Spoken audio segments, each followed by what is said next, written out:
আমরা গতকাল রিডবার্গ ধ্রুবক সম্পর্কে একটু পড়ছিলাম, বা গতকাল আমরা পড়ছিলাম যে হচ্ছে হাইড্রোজেন বর্ণালী সম্পর্কে পড়ছিলাম। আমি একটু দেখাবো সবাই। তো আমরা গতকাল পড়ছিলাম হচ্ছে হাইড্রোজেন বর্ণালী।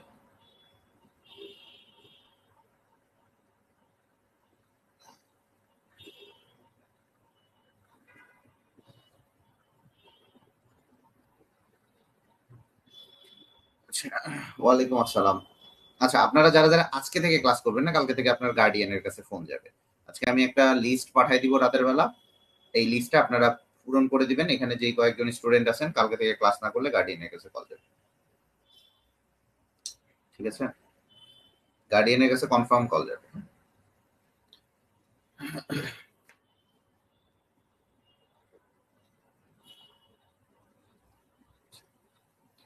তো আমরা যেটা দেখবো হাইড্রোজেন বর্ণালী, এই হাইড্রোজেন বর্ণালীটা আপনি বলতে পারেন যে এক ধরনের পারমাণবিক বর্ণালী। এই হাইড্রোজেন বর্ণালীটা সম্পর্কে আমরা একটু জানবো। আমরা কালকে হাইড্রোজেন বর্ণালী সম্পর্কে পড়ছিলাম, এবং এই হাইড্রোজেন বর্ণালীটা একটা বলছিলাম কি পারমাণবিক বর্ণালী।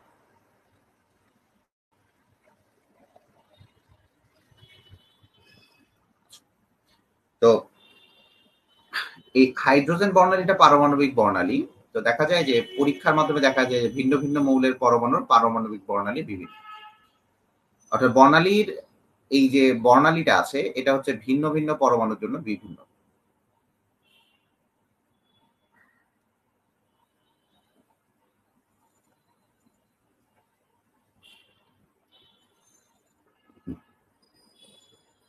ঠিক আছে, যারা যারা ক্লাস করবেন না আজকে ধরা খাবেন, এটুকু কনফার্ম থাকে। রাম ধরা যাকে বলে। ঠিক আছে,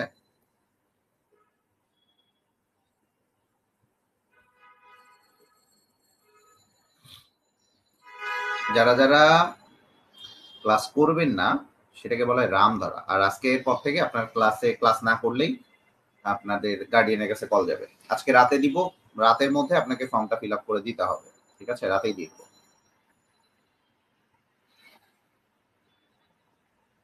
আচ্ছা, এই যে বিভিন্নতা, এইটা যদি বলো যে ভাইয়া কেন বিভিন্ন হয়, প্রশ্নগুলো ভালো মতো দেখবেন যে কেন বিভিন্ন হয়, কেন ভিন্ন হয়,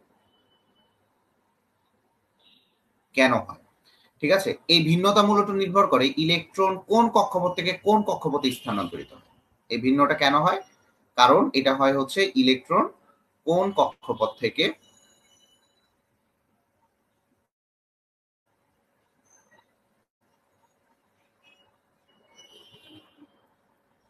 ভালো করে বুঝবা, কোন কক্ষপথ থেকে স্থানান্তরিত হয় তার উপর। এটুকু বোঝা গেছে? এইটুকু বোঝা গেছে? আকাশ ঘোষ, তুমি কি নতুন? আকাশ ঘোষ, তুমি কি নতুন? আচ্ছা, কালকে থেকে ক্লাস না করলে আপনাদের গার্ডিয়ানের কাছে কল যাবে, এইটুকু কনফার্ম থাকবেন। দেখেন, তাহলে ইলেকট্রন কোন কক্ষপথ থেকে কোন কক্ষপথে যাচ্ছে। এখন মনে করেন ইলেকট্রন ষষ্ঠ কক্ষপথ থেকে প্রথম কক্ষপথে গেল, তখন এক ধরনের বর্ণালী দেখালো। আবার ইলেকট্রন দেখা গেল ষষ্ঠ কক্ষপথ থেকে ২ নাম্বার কক্ষপথ গেল, তখন এক ধরনের বর্ণালী দেখালো। আমার কথা বুঝবা। ৬ নাম্বার কক্ষপথ থেকে ১ নাম্বার কক্ষপথে গেলে এটা দেখবা যে তোমার হচ্ছে লাইম্যান সিরিজ বলে। দেখবা যে ষষ্ঠ কক্ষপথ থেকে ২ নাম্বার কক্ষপথ, সেটাকে বলবে বামার সিরিজ। ভাইয়া ক্লাস যদি না করো তাহলে ভর্তি হয়ে কোনো লাভ নাই, লাইভ ক্লাস করতে হবে। ঠিক আছে, কালকে নেট চলে গেছিল, না হলে কালকেই তো ক্লাস নিতাম। তো লাইমেন, বামার, প্যাসেন্ট, ব্রাকেট, ফোনস, এই সবগুলা নির্ভর করবে N1 এর মানের উপর। যাই হোক, আমরা এটাতে পরে আসবো। এই সমীকরণটা দাঁড়ায় হচ্ছে এটা।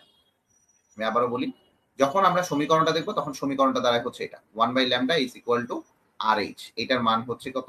এটার মান হচ্ছে RH। RH Z square 1/N1 square minus 1/N2 square. মানে আমরা এটা NF দিয়ে আর NI দিয়ে যদি না করি, তাহলে আমরা দেখবো N1 square minus N2 square. আমরা এটা দেখবো, ঠান্ডা মাথায় বুঝবেন। এই জিনিসগুলো আপনি কোথাও পাবেন না। আমি আপনাকে এনশিওর করতেছি, আপনি গোটা বাংলাদেশের সব জায়গায় পড়েন, আপনাকে বেসিক কেউ পড়াবে না। ঠিক আছে, আপনাকে বেসিক কেউ পড়াবে না। ঠিক আছে? তো বেসিক যদি পড়তে চান আপনাকে এটা ঠান্ডা মাথায় বুঝতে হবে। খুবই ভালো কথা। এখন চলে আসি, এই যে হাইড্রোজেন যে বর্ণালীটা, তাহলে এই বর্ণালীটা সৃষ্টি হচ্ছে কেন বলো দেখি? এই হাইড্রোজেন বর্ণালীটা কি ধরনের বর্ণালী? এক ধরনের পারমাণবিক বর্ণালী। আবারও বলি, হাইড্রোজেনটা পারমাণবিক বর্ণালী। এবং এই হাইড্রোজেন বর্ণালীটাকে না বলে এটাকে আমরা কিন্তু এটাও বলতে পারি এক ইলেকট্রন বিশিষ্ট পরমাণুর বর্ণালী। বিশিষ্ট পরমাণুর বর্ণালী।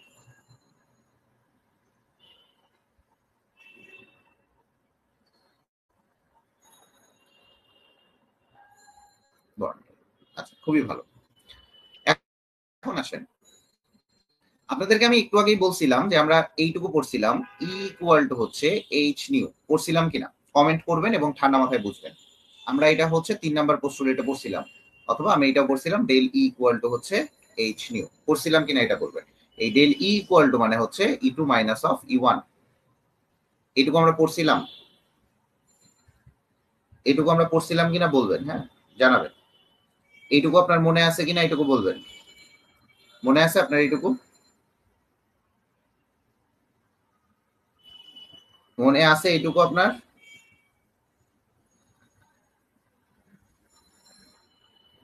মনে থাকছে? ওকে, ডান। কথা বলবেন, কথা না বলে কানের নিচে বাড়ি মারা একদম সোজা বানায় ফেলা করতো। কারণ এগুলা এখন ইকুয়েশন ভাইয়া, এগুলাই তোমার ইয়েতে আসবে, সিকিউতে আসবে। দেখেন, তার মানে আমি এটা লিখতে পারি যে E two minus of E one is equal to E two minus of E one is equal to H nu. লিখা যায়? লিখা যায় মনে হয়। তাহলে দেখেন, E two minus of E one is equal to H C by lambda. লিখা যায়? লিখা যায় কিনা বলেন? এইচ সি বাই ল্যামডা লিখা যায় কিনা বলবেন। লিখা যায়? আচ্ছা, যদি লিখা যায় আপনি এই জায়গাটাতে আসেন। যদি লিখা যায় আপনি এই জায়গায় আসেন। তাহলে এটাকে আমি ই টু ধরলাম, এটাকে আমি ই ওয়ান ধরলাম। আপনি এটা বাদ দেন। তাহলে দেখেন, এই ই এর যে মানটা, ই হচ্ছে একটা শক্তি, একটা পরমাণুর একটা কক্ষপথের যে শক্তিটা। মনে করেন আমি যদি আপনাকে একটু দেখাই, এইটা মানিব্যাগটা আমার কক্ষপথ। ঠান্ডা মাথায় বুঝবেন, এই মানিব্যাগটা আমার কক্ষপথ। এই যে মানিব্যাগটার এই সাইড দিয়ে যখন ইলেকট্রনটা ঘুরবে, একটু বোঝার চেষ্টা করবেন। এই মানিব্যাগটার এই সাইডটা দিয়ে যখন ইলেকট্রনটা ঘুরবে, তখন এই ইলেকট্রনে একটা শক্তি থাকবে। এই শক্তির একটা ইকুয়েশন আছে। আবারও বলি, এই এই ইলেকট্রনটা যখন এই পাশ দিয়ে ঘুরবে, তখন এই ইলেকট্রনটার একটা শক্তি থাকবে। আমার কথা বুঝছেন না? এই ইলেকট্রনটার একটা শক্তি থাকবে। ঠিক আছে? ইলেকট্রনটার একটা শক্তি থাকবে। ঠিক আছে? ঠিক আছে? ইলেকট্রনটার একটা শক্তি থাকবে। সেই ইলেকট্রনের যে শক্তিটা, সেই ইলেকট্রনের শক্তিটা হচ্ছে, ভালো করে বুঝেন এখানে, এই ইলেকট্রনের শক্তিটা হচ্ছে, আপনি ই এন ইকুয়াল টু, এই ইলেকট্রনের শক্তিটা এভাবে পাবেন, 2 pi square n e to the power 4 আর কে স্কয়ার ডিভাইডেড বাই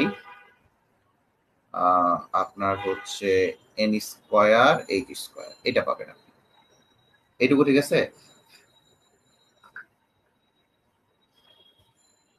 এইটুকু ক্লিয়ার?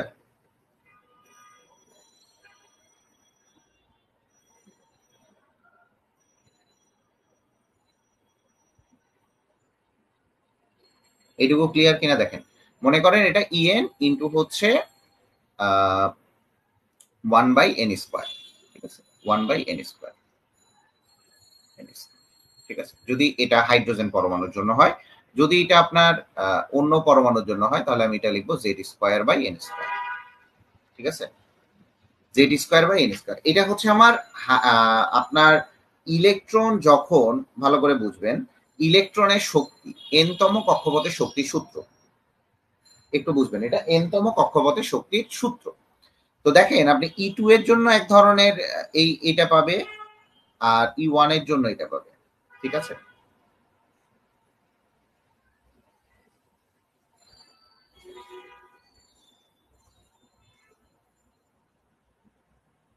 ভালো করে বুঝবেন, একটু ঠান্ডা মাথায় দেখবেন। তাহলে E2 এর জন্য আপনি একটা সমীকরণ পাবেন, E1 এর জন্য আমি একটা সমীকরণ পাবো। তাহলে আমি যদি এটা এইভাবে লিখি, E2 minus of E1 is equal to hc by lambda। তার মানে আমি যদি এইখানে এই সূত্রটা লিখি যে এরকম ভাবে, আপনার কিভাবে সূত্রটা লিখবো বলেন দেখি, কিভাবে সূত্রটা লিখবো বলেন। ই এর মানটা আমি এখানে লিখতে পারবো না? ই এর মানটা লিখতে পারবো কিনা এটা বলেন। ই এর মানটা আমি লিখে এখানে বসাই দিতে পারবো কিনা সেটা বলেন আগে। ই এর মানটা আমি বসাইতে পারবো কিনা এটা বলেন। এখানে E2 এর জন্য একটা মান থাকবে, E1 এর জন্য একটা মান থাকবে। এইটুকু তো আপনি, এইটুকু কনফার্ম কিনা সেটা বলো ওকে, এইটুকু কনফার্ম কিনা সেটা বলো। তাহলে দেখো কোন সূত্রটা ভাইয়া, এই যে ইলেকট্রনের সূত্রটা, এটা করাবো, এটা এখনো আসে নাই। এটা করাবো, কোথা থেকে আসছে এটা দেখাবো। এই যে এই সূত্রটা কোথা থেকে আসছে এটা দেখাবো, এখনো দেখাই নাই। ঠিক আছে, এই সূত্রটা কোথা থেকে আসছে এটা এখনো আমি তোমাকে দেখাই নাই, এটা দেখাবো। ঠিক আছে, এই সূত্রটা কোথা থেকে আসছে এটা আমি দেখাই দিব। ঠিক আছে, এখন দেখো এখান থেকে আমি এই সূত্রটা পাইছি। এখানে কে স্কোয়ার না দাও, এটা কে স্কোয়ার না দিলেও চলবে। 2 pi square M E to the power 4 N square H square Z square by N square. Kaira Islam, বুঝতে পারছো? এটা হচ্ছে আমার মেইন সূত্র। তাহলে আমি এইটুকু জানি যে E n is equal to তোমার হচ্ছে 2 pi square M E to the power 4 by হচ্ছে এইচ স্কোয়ার। ভালো করে বুঝবা, 2 pi square M E to the power 4 h square n square, এখানে তুমি জেড স্কোয়ারও দিতে পারো। ঠিক আছে, এটা হচ্ছে আমার টোটাল ই এর সূত্রটা। এই কায়রা ইসলাম, বুঝতে পারছো এটা কোথা থেকে আসছে? কায়রা ইসলাম, এটা আসলে কোথা থেকে আসছে এটা তুমি, আমি তোমাকে যখন প্রুফ করাবো তখন তুমি এটা বুঝতে পারবা। ঠিক আছে, এটা আমি যখন প্রুফ করাবো তখন এটা বুঝতে পারবা। এগুলো প্রুফ করাবো আমি তোমাকে, ঠান্ডা মাথায় থাকো। এখন দেখো আমি যদি এইখানে বসাই, ঠান্ডা মাথায় দেখবা এগুলো, E2 এর মানটাতে যদি আমি এটা বসাই, 2 pi square M E to the power 4 Z square divided by, কি বসাবো আমি এখানে, আমি E2 মানে এন এন এর মানটা বসাবো। আমি একটু আবারও বলি, এন 2 স্কোয়ার বসাবো, ভালো করে বুঝবা। আর আমার এখানে কিন্তু একটা মাইনাস আছে, এটা কিন্তু বুঝতে হবে, এখানে একটা মাইনাস আছে। তার মানে ইলেকট্রনের শক্তিটা সবসময় কি হবে, ঋণাত্মক হবে। তার মানে n2 স্কোয়ার। ঠিক আছে, n2 স্কোয়ার মাইনাস অফ, এটা প্লাস হয়ে যাবে কারণ এখানে মাইনাস আছে, এবং এটাও কিন্তু ইলেকট্রনের শক্তি হয় মাইনাস, কেন হয় সেটাও দেখাবো। তাহলে মাইনাস থেকে মাইনাসে মাইনাসে প্লাস হয়ে গেল, তখন আসবে 2 pi square M E to the power 4 Z square divided by n 1 square is equal to H C by হচ্ছে ল্যাম্ডা। এইটুকু ক্লিয়ার? আপনার এইটুকু ক্লিয়ার হয়েছে কিনা এটা বলবেন। এন স্কোয়ার এইচ স্কোয়ার কই দিছে, এটা এইচ স্কোয়ার হবে। এইটুকু ক্লিয়ার কিনা বলবেন, এইটুকু ক্লিয়ার কিনা। এই সূত্রটা আপনাকে মুখস্থ করতে হবে, এটা এইচ স্কোয়ার, হ্যাঁ এটা এইচ স্কোয়ার। দেখেন এই সূত্রটা আপনার কোথা থেকে আসছে এটা আপনার জানার এখন দরকার নাই। এই সূত্রটা আমিই করাবো, আমি এখন হাইড্রোজেন বর্ণালী পড়াচ্ছি আপনাকে। আপনি এখন হাইড্রোজেন বর্ণালী সম্পর্কে পড়বেন, আর কিচ্ছু দরকার নেই। আমার কথা বুঝতে পারছেন? আপনি এখন শুধুমাত্র হাইড্রোজেন বর্ণালী সম্পর্কে পড়বেন। ঠিক আছে, হাইড্রোজেন বর্ণালী সম্পর্কে বলবেন। আমার এইটুকু ক্লিয়ার হয়েছে কিনা জানাবেন। এইটুকু দেখেন, রেসপন্স না করলে আমি এখানে বুঝাবো না, কারণ এটা বুঝার ব্যাপার, এটা পুরোটাই বুঝার ব্যাপার। আপনি এটা মুখস্থ করে জীবনে পারবেন না। রেসপন্স না করলে আপনি বের হয়ে চলে যান। আপনার যদি মনে হয় যে আমি রেসপন্স করবো না, গেট লস্ট, ইউ মে গো নাও। ঠিক আছে, কারণ এগুলো বোঝার বিষয় ভাই। মিডিয়াম কখনো তোমাকে চিটারি শিখাবে না, বুঝে বুঝে পড়ো, লাভ হবে। আকাশ ঘোষ, বুঝছো? সব কিছুই করাবো, সিকিউ সলভ করাবো, ধরপড়ায় তো লাভ নাই, সিকিউ সলভ করাবো তোমাদের, চুপচাপ থাকো শুধু। এখন দেখো এখানে আমার 2 pi square M E to the power 4 Z square H square, এই পুরা পার্টটা আমি একটু দেখাই আপনাকে। এই পুরা পার্টটা কিন্তু আমার কমন। দেখেন এই পুরা পার্টটা এখানেও আছে, এই পুরা পার্টটা এখানেও আছে, এই পুরা পার্টটা এখানেও আছে, এই পুরা পার্টটা আমার এখানেও আছে। এই যে এটা, খালি এন এর মানটা আলাদা। আছে কিনা, আছে কিনা এইটুকু বলবেন, আছে কিনা বলবেন। যদি এটা থেকে থাকে তাহলে আমি এটা কমন নিতে পারি। তাহলে আমি কি কমন নিব? এখানে মাইনাসটা আমি কমন নিব না, কারণ এখানে মাইনাস হয়ে যাবে, মাইনাস কমন নিব না। তাহলে দেখেন এখানে আমি কি করতে পারি, 2 pi square m e to the power 4 z square by h square. দেখেন আমি যদি n টাকে এই সাইডে নিয়ে আসি, তার মানে 1 by n1 square minus 1 by n2 square. এটুকু লেখা যায় কিনা বলেন?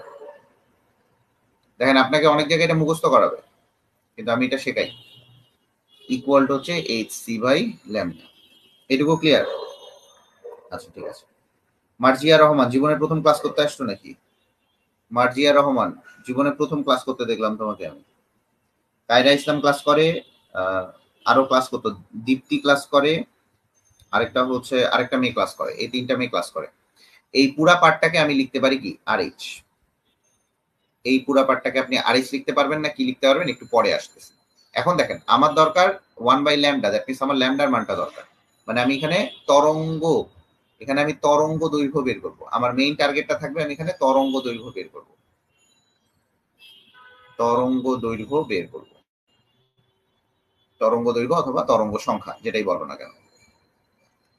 তাহলে একটু যদি বুঝো এখানে, তার মানে তুমি এখানে বুঝতে পারতেছো এই এইচটা আবার নিচে চলে আসবে, তার মানে আমার HC এই পুরোটা নিচে চলে আসবে। তাহলে আমার কি আসবে, 2 pi square m e to the power 4 z square h cube c তোমার হচ্ছে 1 by n1 square minus 1 by n2 square 1 by lambda. এটা লেখা যায় কিনা এটা বলো, এটা লেখা যায় কিনা এটা বলো, তাড়াতাড়ি বলবা। এটা লেখা যায় কিনা এটা বলবা।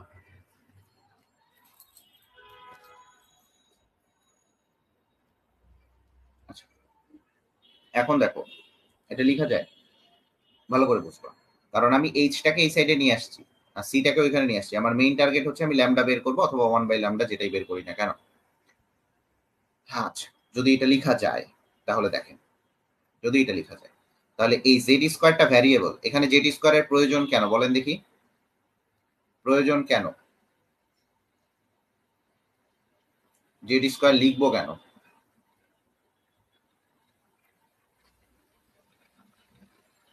জেড স্কোয়ারের প্রয়োজন কেন বলো,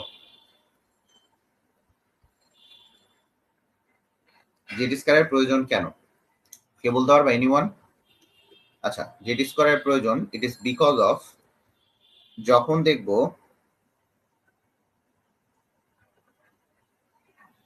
এক ইলেকট্রন বিশিষ্ট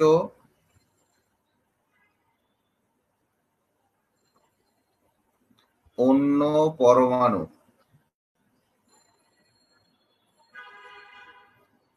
নিয়ে কাজ করি।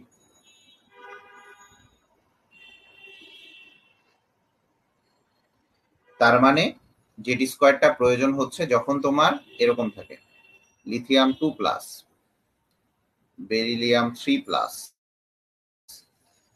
Helium plus, helium plus 2 plus এরকম হবে।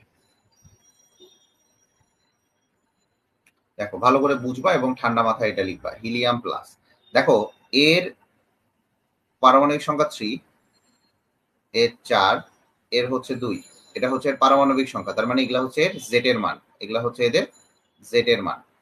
তাহলে যখন দেখবা যে হিলিয়াম 2 প্লাস, ভালো করে বুঝবা, হিলিয়াম 2 প্লাস কোনো কিছুর জন্য তোমার বর্ণালী ব্যাখ্যা করতে বলছে, তখন তোমার জেড স্কোয়ারটা লাগবে। তার মানে জেড স্কোয়ারটা আমার কনস্ট্যান্ট হইলো, জেড স্কোয়ারটা আমার এই জায়গায় আলাদাভাবে রাখতে হবে।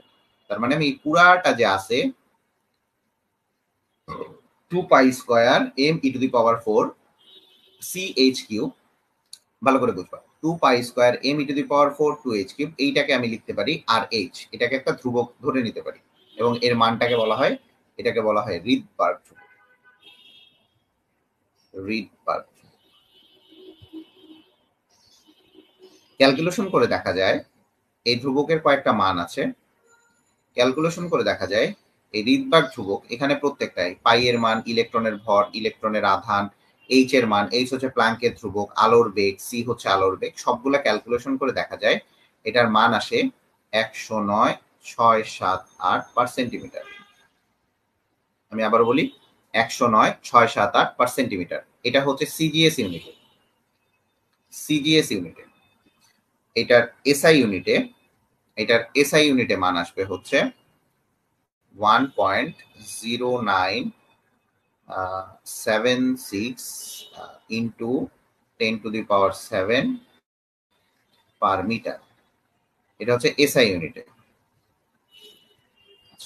যদি ন্যানোমিটারে কখনো প্রকাশ করতে বলে, যদি ন্যানোমিটারে, তোমাদের মনে হয় খুব তাড়াতাড়ি আমি জুমে ক্লাস নিব, হ্যাঁ তোমরা কথা বলতে পারবা। আমি মনে হয় জুমে ক্লাস নিব, জুম প্রিমিয়ামটা কিনতেছি আমি, কিনে আমি ক্লাসটা নেওয়া শুরু করবো, তোমাদের সুবিধা হবে। জুমে কিন্তু আরো সুন্দর করে লেখা যায়, হোয়াইট বোর্ডটা ওদের আর ছোট তো, অনেক সুন্দর করে লেখা যায়।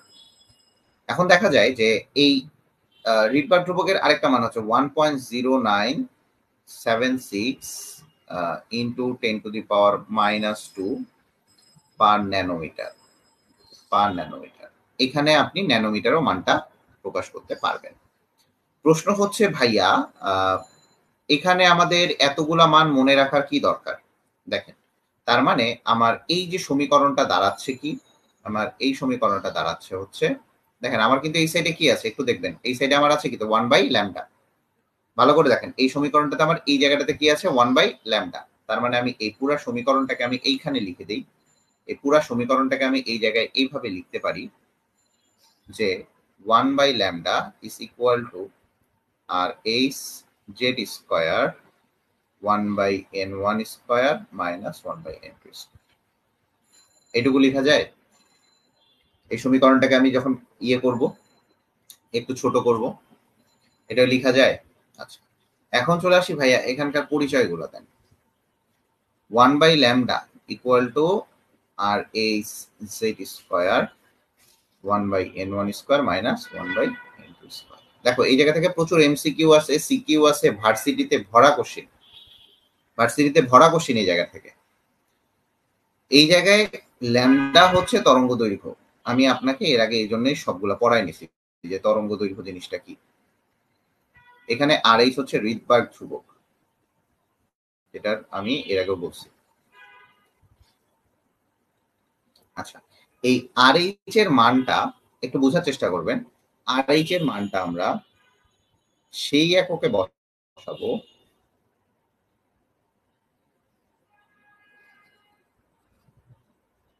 ল্যামডা এর মান যে এককে চাইবে।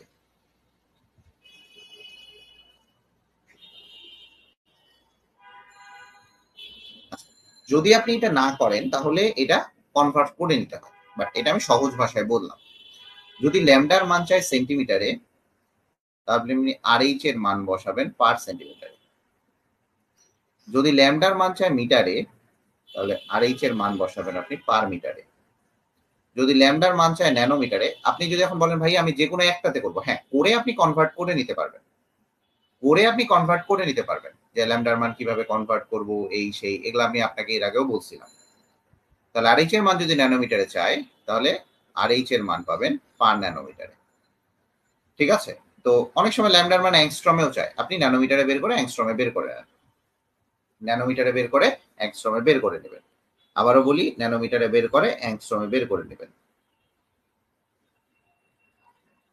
ভালো করে বুঝবেন, কারণ আপনি দেখা যায় যে 1 ন্যানোমিটার ইকুয়াল টু 10 অ্যাংস্ট্রম, এটা একটু বুঝবেন। তাহলে ন্যানোমিটারে বের করে অ্যাংস্ট্রমে বের করে নেবেন। যদি এখানে আরএইচ এর মানটা কিসে চায়, অ্যাংস্ট্রমে চায়। আবারও বলি, যদি আরএইচ এর মানটা কিসে চায়, অ্যাংস্ট্রমে চায়। আমার কথা বুঝতে পারছেন? আর আপনারা নোট শেয়ার কমায় দিচ্ছেন, আপনাদের ইয়ে কমে গেছে, দেখি অ্যাক্টিভিটি কমে গেছে অনেক। অ্যাক্টিভিটি তো বাড়াইতে হবে, অ্যাক্টিভিটি কমে গেলে হবে কথা। তাহলে দেখেন এই জায়গাটাতে আমি 1/λ ইজ ইকুয়াল টু, এটাও লিখতে পারি আরএইচ, আর হচ্ছে কি লিখতে পারি, Z square 1/n1 square minus 1/n2 square, এটুকু আমি লিখতে পারি। ঠিক আছে, এইটাকে আবার আমি কনভার্ট করতে পারি। 1/λ ইকুয়াল টু কি বলেন দেখি, 1/λ ইকুয়াল টু কি? 1/λ ইকুয়াল টু হচ্ছে আপনার নিউ বার, মানে তরঙ্গ সংখ্যা। এই নিউ বার হচ্ছে কি বলেন দেখি, তরঙ্গ সংখ্যা।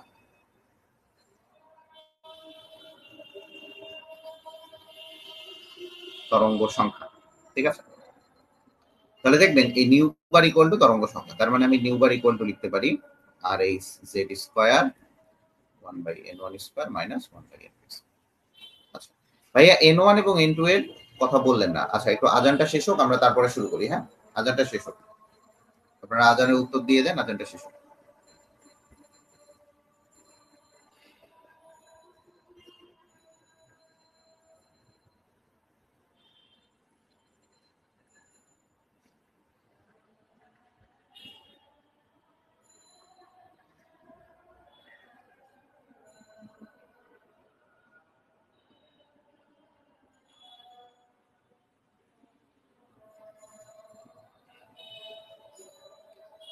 ঠান্ডা মাথায় থাকেন, আজানটা শেষ হোক, আজানের উত্তর কেউ দিয়ে দেন। সবাই লাইক দিচ্ছে কেন? লাভ একদম।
আচ্ছা দেখেন, আমি এই জায়গায় বলছিলাম এটা তরঙ্গ সংখ্যা। তার মানে যদি আমি এরকম লিখি যে, যদি আমি এই জায়গায় একটু দেখেন যে আমি যদি ই এর সূত্রটা লিখি একটু, যে ইকুয়াল টু হচ্ছে এইচ নিউ, তাহলে ইকুয়াল টু হচ্ছে এইচ সি বাই ল্যামডা। তাহলে আমি যদি এইভাবে লিখি এইচ সি 1/λ, তাহলে 1/λ জায়গায় আমি কি লিখতে পারি বলেন দেখি? এই 1/λ জায়গায় আমি লিখতে পারি এই যে এই সূত্রটা। 1/λ জায়গায় এই সূত্রটা আমি লিখতে পারি। তাহলে আমি এইভাবে লিখতে পারি h c 1/n1 square minus 1/n2 square. ঠিক আছে? এবং সেটাতে কি থাকবে? R H Z square, R H Z square. এটা লিখতে পারি কিনা বলেন দেখি? কায়রা ইসলাম বলেন, এটা লিখতে পারবো আমরা? আপনি এখন দেখেন ভাইয়া, n1 এবং n2 এর মানের পরিচয়টা দেন। n1 ইকুয়াল টু হচ্ছে, এটা মনে রাখবেন, কোথায় গিয়ে পৌঁছাবে, কোথায় গিয়ে পৌঁছাবে।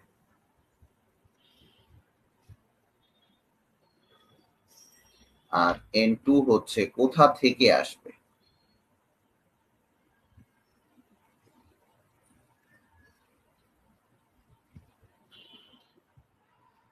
সবাইকে বুঝতে পারছেন এই জিনিসটা?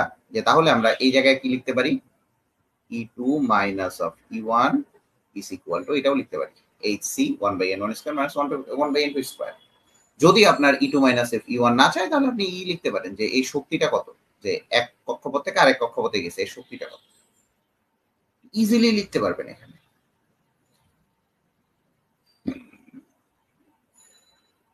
বুঝছেন?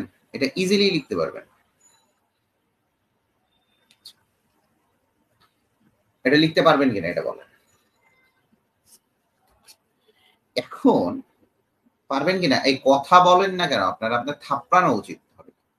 তাহলে আমায় যদি একটু মজার বিষয়, আমি আবার খুব সমীকরণ নিয়ে খেলতে পছন্দ করি। তাহলে আমার সমীকরণটা কি দাঁড়াইলো? Equal to HC R Z square N1 square minus 1 এটা আমার দাঁড়াইলো ই এর সমীকরণ। পারবো কিনা এটা বলেন ভাই। আপনারা কথা বললে বলেন, না বললে ক্লাস করিয়েন না, তাও ভালো। কিন্তু বুঝতে পারতেছেন কি? কথা না বললে আমি কিভাবে পড়াবো? আমি কি রোবটকে পড়াচ্ছি? রোবটকে পড়াচ্ছি। আপনি দরকার হলে নোটটা করাটা একটু অফ রাখে তারপরে করান, নোট করাটা অফ রাখে তারপরে করেন, সমস্যা তো নেই। নোট রাখাটা কিছুক্ষণের জন্য অফ রাখেন।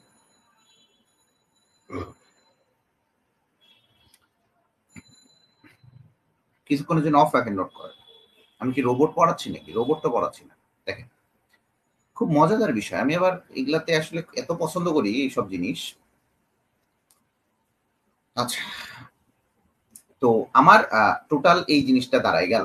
তো আমি যদি এই জায়গাটাতে এই RH সি এবং এইচ এই পুরাটাকে গুণ করে নিই, এই পুরাটাকে আমি ধরে নিলাম RH প্রাইম। কি ধরলাম? RH prime. এটাও কি একটা ধ্রুবক ধরে নিলাম। এটা কিন্তু RH প্রাইম আমি বলছি, ঠান্ডা মাথায় বুঝবেন। RH প্রাইম বলছি, একটু বোঝার চেষ্টা করবেন, ঠিক আছে? দেখেন এই RH prime Z square 1 by N1 square minus 1 by N2 square. এটুকু বোঝা গেছে কিনা বলেন? বোঝা গেছে এইটুকু? আপনারা আগে বুঝেন তারপরে নোটটা করেন, কারণ আমি আপনাকে পিডিএফটা শেয়ার দিব, আপনাকে পিডিএফটা আমি দিয়ে দিব। So please be attentive. দেখেন যদি এটা হয়ে থাকে তাহলে এই RH প্রাইমের মান কত ভাইয়া এখন বলে দেন। ভাই দেখেন এই RH প্রাইমের মানটা ইলেকট্রনের প্রথম কক্ষপথের শক্তির সমান। মানে ইলেকট্রনের প্রথম কক্ষপথের শক্তির সমান না বলে আমরা এটা প্রথম কক্ষপথের বেগের সমান করতে পারি। তো যাই হোক, আমরা RH প্রাইমের মানটা একটু দেখবো যে RH প্রাইমের মানটা কত আসে।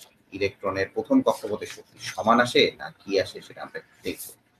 তো RH প্রাইমের যখন আপনি মানটা বের করতে যাবেন তখন কি হয় আসলে একটু দেখবেন এখানে। এখানে দেখা যায় যে যদি আপনি ইলেকট্রনের ইয়েটা দেখেন যে RH প্রাইমের মানটা আমি কিভাবে বের করব, তখন দেখা যায় এই যে H এবং C এর গুণফল। H কি বলেন দেখি? H কি বলেন দেখি?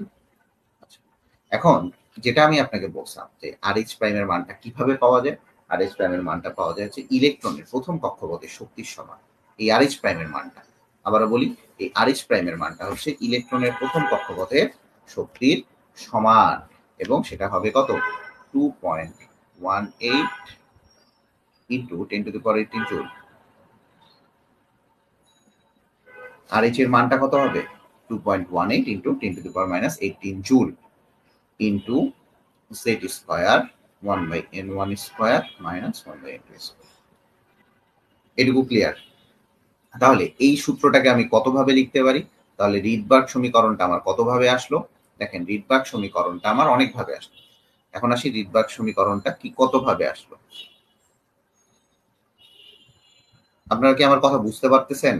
আমি কিন্তু খুবই ঠান্ডা এবং খুব স্লো পড়াচ্ছি, কারণ এই জিনিসটা বুঝতে হবে। তাহলে রিডবার্গ সমীকরণ আমার আসতেছে 1 by lambda is equal to R H Z square 1 by N1 square minus 1 by N2 square. ঠিক আছে? আবার রিডবার্গ সমীকরণ আমার এটাও আসতেছে যে নিউ বার ইকুয়াল টু হচ্ছে R H Z square 1 by N1 square minus 1 by N2 square. আবার আপনি যদি ই এর মান বের করতে চান তাহলে এখানে কত আসবে? আর এইচ প্রাইম। আমি আবারও বলি, এখানে আপনার অবশ্যই এটা মনে রাখবেন, এখানে একটা আর এইচ প্রাইম থাকবে। আমি এটা লিখে দিচ্ছি আপনাকে যে আপনি এটা একটু ঠান্ডা মাথায় দেখবেন যে ভাইয়া এটা কেন লিখছে। তো এটা হবে আর এইচ প্রাইম, এটা একটু ভালো মতো দেখবেন। হ্যাঁ, R H prime Z square 1/n1 square minus 1/n2 square. এটা n1 কিন্তু n1 square minus 1/n2 square. আমি তাহলে এই টাইপের সবগুলো পাইলাম। এখন এইগুলা থেকে ম্যাথ গুলো আসে কিভাবে? আমি আবারও বলতেছি, n1 মানে ধরবেন হচ্ছে কোন কক্ষপথ কোথা থেকে আসছে, কোথায় গিয়ে পৌঁছাবে, কোথায় পৌঁছাবে বা কোথায় গিয়ে পৌঁছাবে n1। R n2 equal to হচ্ছে কোথা থেকে আসবে।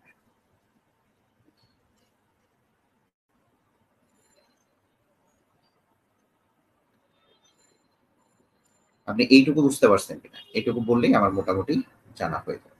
ঠিক আছে? এখন বিভিন্ন বিজ্ঞানী এই যে সমীকরণটা, এই যে এই সমীকরণটা, এই যে এটাকে বলা হয় রিডবার্গের সমীকরণ। এই সমীকরণটা আর প্রাইম আবার বলেন ভাইয়া। আচ্ছা, আর এইচ প্রাইম হচ্ছে এই যে এইচ সি এবং আর এইচ, যখন আমি ই এর সমীকরণটা লিখলাম, এইচ সি আর এইচ তিনটাই ধ্রুবক।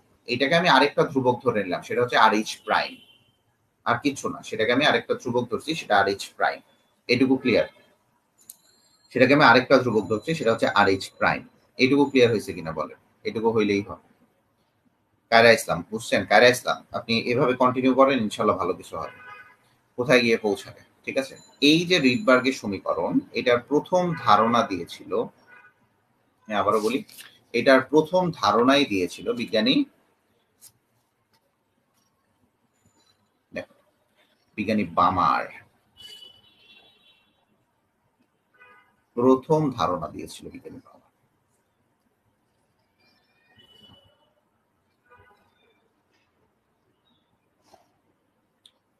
প্রথম ধারণা বিজ্ঞানী বামার।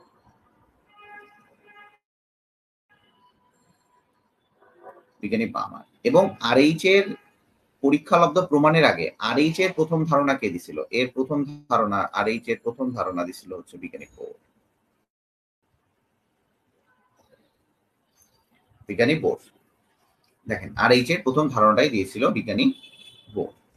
এটুকু ক্লিয়ার হয়েছে? দেখেন এটুকু ক্লিয়ার হয়েছে কিনা দেখেন। এটুকু ক্লিয়ার হলে বলবেন, ক্লিয়ার হইলে বলবেন আমাকে।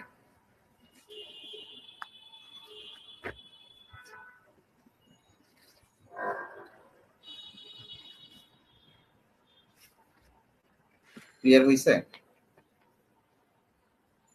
এইটুকু ক্লিয়ার হয়েছে? চারজনের ক্লিয়ার হয়েছে কিনা বলবেন। দেখেন, ক্লিয়ার হইলে বলবেন তাড়াতাড়ি। n1 এর মানের উপর নির্ভর করে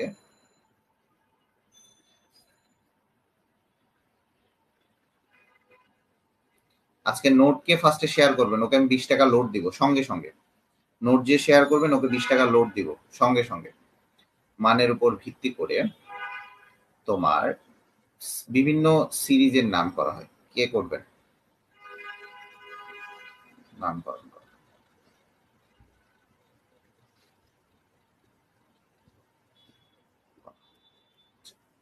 ভালো করে বুঝবা। n2 যে কোনোটাই হইতে পারে, n2 সবসময় যে কোনোটাই হতে পারে। সবসময় মনে রাখবা যে n2 টা গ্রেটার দেন n1 হবে, এইটুকু মনে রাখতেই হবে। n2 গ্রেটার দেন n1 হবে, এইটুকু কনফার্ম মনে রাখতে হবে যে n2 always greater than n1 হবে। ঠিক আছে? n2 অলওয়েজ গ্রেটার দেন কি হবে বলো দেখি? n1 হবে। তো দেখো, Lyman, Balmer, Paschen, Brackett, Pfund, এই টাইপের অনেকগুলা নাম তুমি শুনেছো, শুনছো না? Lyman, Balmer, Paschen, Brackett, Pfund.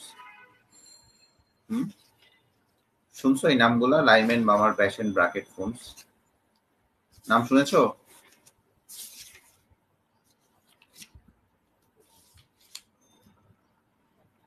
নাম শুনেছো এগুলার?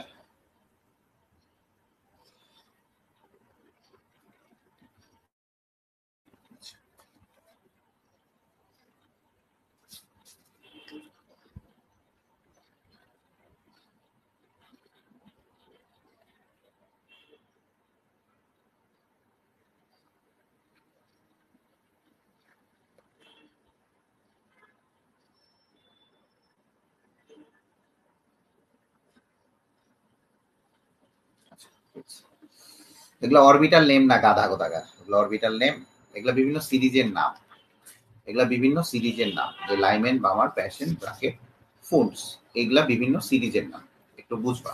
ঠিক আছে, আমি দেখাচ্ছি, সবই দেখাবো।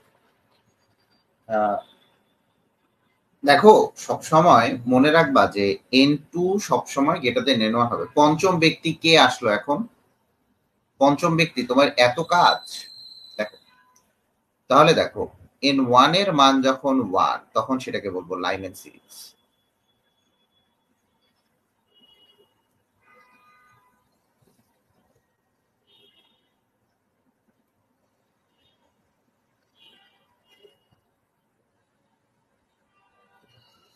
এবং এটা বিজ্ঞানী লাইমেন আবিষ্কার করছে।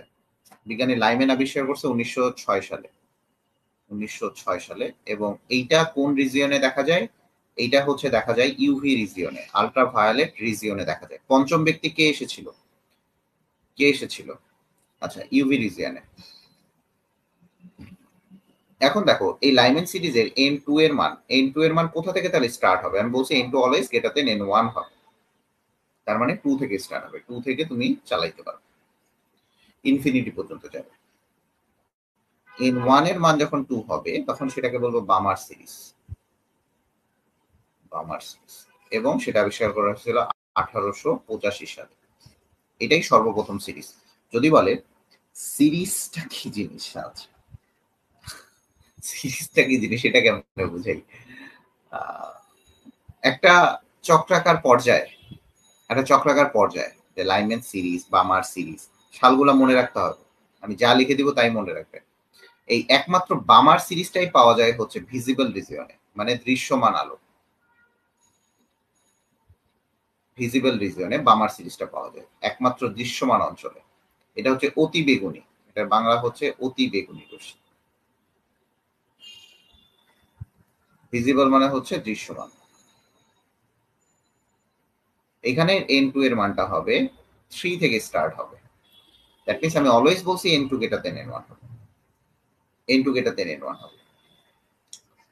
আচ্ছা, এরপরে চলে আসি N1 এর মান যখন 3, তখন দেখা যায় এটাকে বলা হয় প্যাসচেন সিরিজ। এটা বিজ্ঞানী প্যাসচেন সিরিজ, এবং সেটাকে বলা হয় প্যাসচেনের নামে, এটা প্যাসচেন নামকরণ করা হয়েছিল। এবং এইটাই হচ্ছে আবিষ্কার করা হয়েছে 1908 সালে। এবং এটা আইআর রিজিয়নে ছিল। এটার N2 এর মান আসবে হচ্ছে তোমার 4 থেকে স্টার্ট। আবারও বলি, এটা 3, তার মানে 4 থেকে স্টার্ট হবে। N1 এর মান যখন 4, তখন সেটা ব্রাকেট সিরিজ বলা হবে।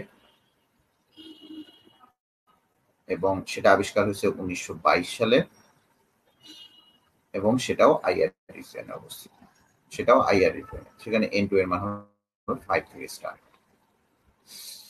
N1 এর মান যখন 5, তখন সেটাকে বলবো আমি ফুন্স। এবং সেটা দেখা যায় যে ফুন্স সিরিজটা যখন হয়েছে, এটা হচ্ছে 1924 সালে হয়েছে। এবং সেটা আইআর রিজনে দেখা যায়। N2 এর মান সেখান থেকে আসবে 6 থেকে স্টার্ট। N1 এর মান যখন 6, তখন সেটাকে বলা হয় হামফ্রি সিরিজ।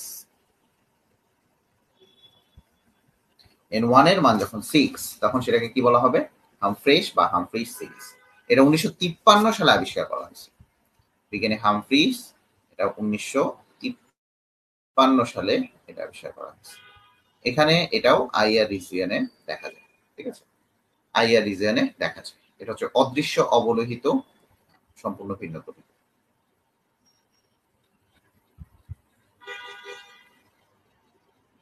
এই আইআরটা, এটা হচ্ছে অদৃশ্য, অদৃশ্য আইআর। এবং N2 এর মান হচ্ছে 7 থেকে স্টার্ট। এখন বলতে পারো ভাইয়া এই অদৃশ্য মানগুলা কেন হয়? আসলে আমরা এই যে এখান থেকে যেটা তোমার হচ্ছে তরঙ্গ দৈর্ঘ্যটা যেটা করি না কেন, সেটা হচ্ছে মেইনলি যেটা করা হয় সেটা হচ্ছে আমরা একটা স্পেকট্রোস্কোপ মাধ্যমে করি। ঠিক আছে, এখন ওইটা একটা নিম্নতম বা সর্বনিম্ন একটা রেঞ্জ থাকে, যে রেঞ্জটা পর্যন্ত এটা তরঙ্গ দৈর্ঘ্যটা মেজার করতে পারে। বাট এইবারটা এইখানে যে তোমার হচ্ছে হামফ্রি সিরিজটা হয়েছে, সেখানে তোমার মেজার করাটা টাফ। আমি যে স্পেকট্রোমিটার যন্ত্রটা দিয়ে মাপবো সেটা এই যে সর্বনিম্ন এত নিম্নতর এটা মেজার করতে পারে না। দ্যাটস ওয়াই এই হামফ্রি সিরিজটা দেখা যায় যে অদৃশ্য অবলোহিত অঞ্চল। আবার বলি অদৃশ্য অবলোহিত অঞ্চলে। ঠিক আছে, অদৃশ্য অবলোহিত অঞ্চলে। ক্লিয়ার হয়েছে হামফ্রি সিরিজটা কেন অদৃশ্য অবলোহিত অঞ্চলে এবং এটা দেখা যায় না কেন? ক্লিয়ার হয়েছে? ক্লিয়ার হয়েছে? আচ্ছা, এখন চলে আসি কিছু কিছু ক্রাইটেরিয়া। আপনি অলরেডি জানেন যে N1 এর মানের উপর ডিপেন্ড করে আমার নামকরণ করাগুলো হয়েছিল। আমি কিছু কিছু জিনিস দেখাবো যেটা হচ্ছে আপনার অবশ্যই তাহমিদ আনাফ, তুমি ডেঙ্গু রোগী, তোমার আম্মুর কাছে কালকে কল যাবে, কনফার্ম থাকো। তুমি ডেঙ্গু রোগী হয়েও তুমি ক্লাস করো না, ডেঙ্গু রোগী ক্লাস করে না। হ্যাঁ? আচ্ছা, চলে আসি কিছু ক্রাইটেরিয়া। কততম লাইন যদি বলে, কততম লাইন বা যততম লাইন, কত যত বা ইংলিশে যখন থাকবে তখন TH, fourth, just like fourth, fifth, এই টাইপের। এরকম যখন ওয়ার্ডগুলো থাকবে তখন আপনি এটা করবেন N2 equal to N1 plus যততম লাইন। আমি দেখাবো এটা আপনাকে।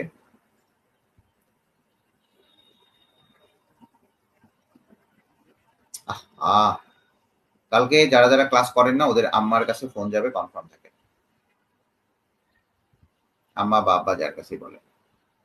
আর আজকে একটা ইয়ে দিব যতক্ষণ। ভাইয়া কিভাবে একটু বুঝান? যদি আমি তোমাকে এখানে বলি প্যাশ্চেন সিরিজের ফোর্থ লাইন,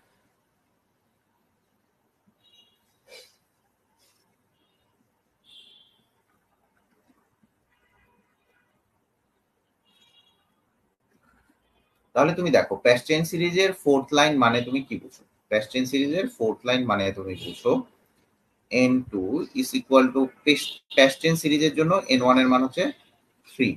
আর যততম লাইন বলছে, কততম লাইন বলছে এখানে? সবাই কমেন্ট করো যততম লাইন বলছে, তাহলে কততম লাইন বলছে এই জায়গায়? দেখো ভালো করে বুঝো, তাড়াতাড়ি বুঝো, ফাস্ট করো রে ভাই, দেরি করা যাবে না তো। কততম লাইন বলছে? ফোর্থ লাইন, তার মানে ফোর্থ, তাহলে N2 এর মান হবে হচ্ছে 7। প্যাশ্চেন সিরিজের ফোর্থ লাইন মানেই যে তুমি 4 নাম্বার লাইন থেকে বসাবা, সেটা হবে না। এখন বলো ভাইয়া কিভাবে? আমি একটু আপনাকে দেখাই।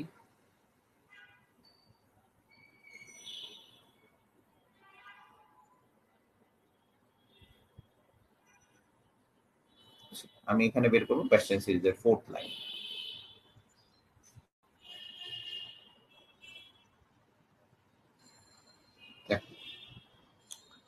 মার্জিয়া রহমান, একদিন করে ক্লাস করতে আসবে না, রেগুলার ক্লাস করতে আসবে। দেখো এটা হচ্ছে 1 2 3 4 5 6 7 8। তাহলে প্যাশ্চেন সিরিজের জন্য, এই প্যাশ্চেন সিরিজের জন্য N1 এর মান কত বলো?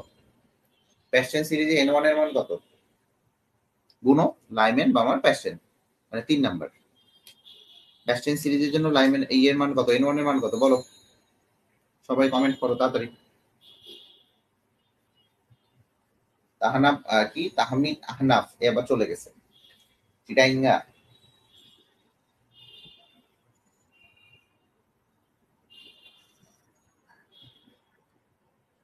কমন লাগিয়েছে বলো। প্যাশ্চেন সিরিজের জন্য, প্যাশ্চেন সিরিজের জন্য N1 এর মান কত? তো আসো এই উচ্চারণ করতে পারো, আবার N1 এর মান বলতে পারো না? লিয়া কোথাকার, থাপড়াই গাল বাগা করে দেওয়া উচিত সবগুলা। প্যাশ্চেন সিরিজের N1 এর মান কত রে? এতবার বলা লাগে?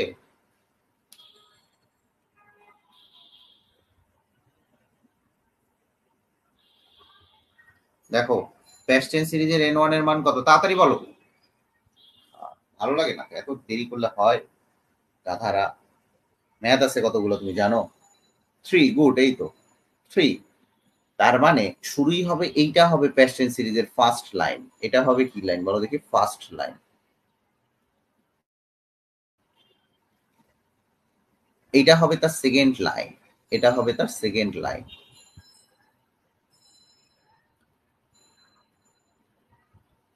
এইটা হবে তার থার্ড লাইন, কি লাইন? এটা হবে তার থার্ড লাইন, আর এইটা হবে তার ফোর্থ লাইন।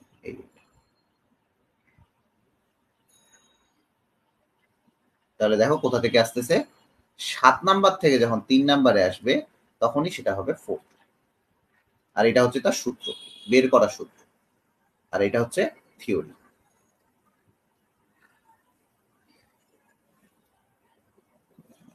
বোঝা গেছে? থিওরিটা বোঝা গেছে? তাহলে তোমরা একটু বের করো তো, যে কোশ্চেন যদি আমি বলি, ব্র্যাকেট সিরিজের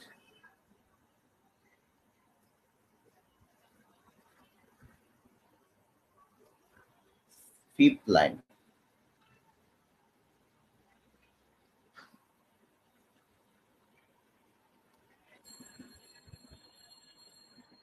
বের করো।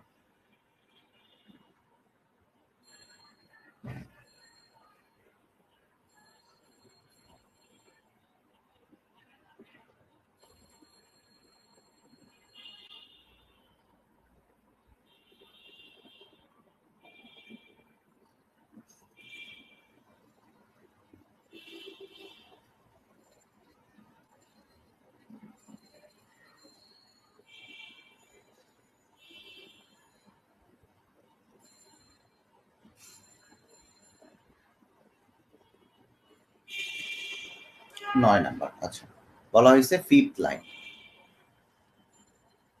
Good, very good, very good, very good. তাহলে ব্র্যাকেটের জন্য n1 এর মান হচ্ছে আমার 4, আর আমি কি বলছি, n2 ইকুয়াল টু হচ্ছে n1 প্লাস হচ্ছে যততম লাইন। তাহলে এখান থেকে আমার কত আসবে? 4 plus 5। Good, very good, very good, very good. তাহলে এটা বোঝা গেছে, যততম লাইন। এটা একটা গেল হচ্ছে সূত্র, এটা একটা সূত্র। দেখেন, এরপরে চলে আসে, লেখেন যে সর্বোচ্চ তরঙ্গ দৈর্ঘ্য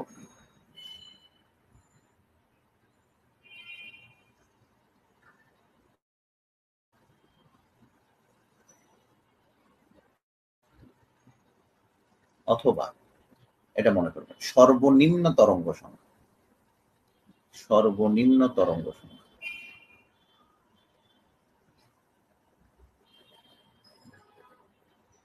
দেখেন, এটা কেন হয় আমি আপনাকে আবারও বুঝাই। আপনি জানেন 1/λ ইজ ইকুয়াল টু হচ্ছে নিউ বার। তার মানে আপনি এইটুকু জানেন যে ল্যামডা এবং এটা ব্যস্তানুপাতিক। এটা কি ব্যস্তানুপাতিক?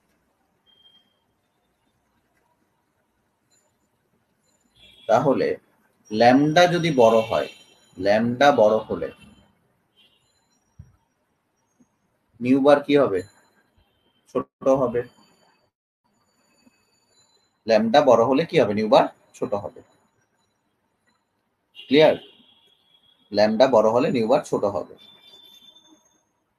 আচ্ছা, তাহলে সর্বোচ্চ যেখানে তরঙ্গ দৈর্ঘ্য হবে, তার তরঙ্গ সংখ্যা হবে সেখানে সর্বনিম্ন। যদি হয় সেখানে n2 ইজ ইকুয়াল টু সর্বোচ্চ তরঙ্গ দৈর্ঘ্য, তাহলে n1 প্লাস 1, n1 প্লাস 1 সর্বোচ্চ তরঙ্গ দৈর্ঘ্য। যদি তোমাকে এখানে কোশ্চিন করে যে বামার সিরিজের সর্বোচ্চ তরঙ্গ দৈর্ঘ্যের জন্য n2 কত?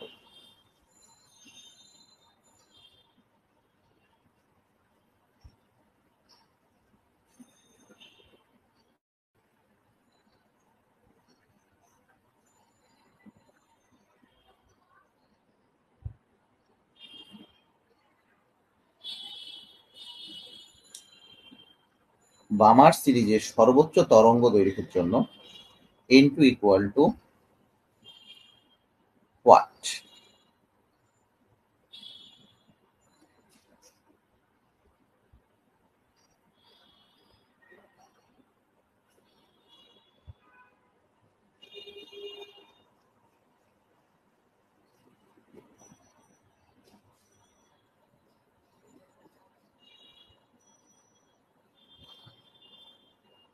Good, 3। Good, very good. n2 equal to n1 plus 1. যদি এখানে সর্বোচ্চ তরঙ্গ দৈর্ঘ্যের জায়গায় বলতো সর্বনিম্ন তরঙ্গ সংখ্যা, সর্বোচ্চ তরঙ্গ দৈর্ঘ্যের জায়গায় যদি বলতো এই জায়গায় সর্বনিম্ন তরঙ্গ সংখ্যা, সেটা হতে পারত।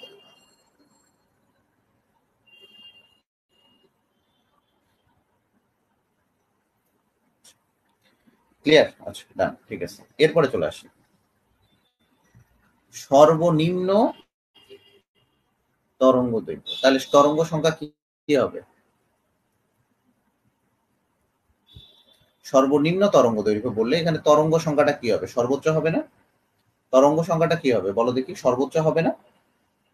এখানে তরঙ্গ সংখ্যাটা কি হবে? তরঙ্গ সংখ্যাটা কি হবে? সর্বোচ্চ হবে। সর্বোচ্চ হবে কিনা? যদি এরকম বলে সর্বোচ্চ তরঙ্গ সংখ্যা বললে n2 এর মান হবে হচ্ছে ইনফিনিটি। আমি আবারও বলি n2 এর মান হচ্ছে ইনফিনিটি। এটা মনে রাখতে হবে, n2 এর মান হবে ইনফিনিটি। ঠিক আছে? সর্বনিম্ন তরঙ্গ দৈর্ঘ্য।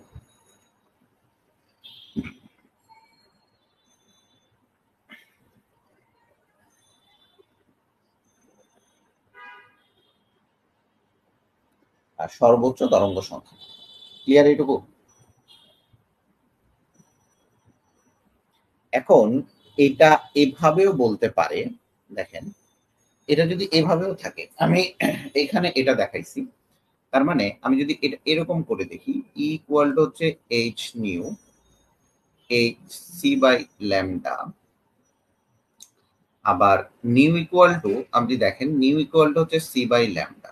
তার মানে এই জায়গাতে আপনার শুধুমাত্র এইগুলা না দেয়া থাকে, আপনাকে এরকমও বলতে পারে সর্বোচ্চ শক্তি,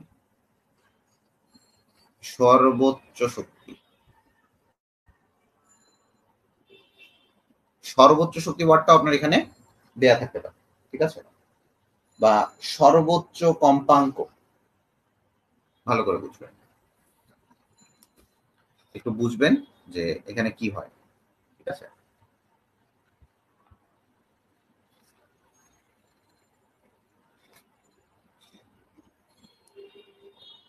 আচ্ছা, একটু দাঁড়ান, এখানে মনে হয় একটু উল্টাপাল্টা হয়ে গেছে।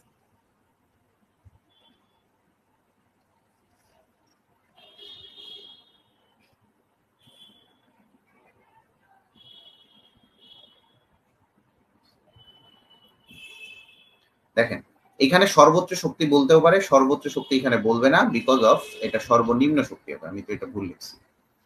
দেখেন একটু ঠান্ডা মাথায় দেখবেন এই জায়গাটা, যেহেতু ল্যামডা সর্বোচ্চ যদি হয়, ল্যামডা সর্বোচ্চ হইলে এটা কি হবে? এনার্জি কি হবে? সর্বোচ্চ হবে না সর্বনিম্ন হবে?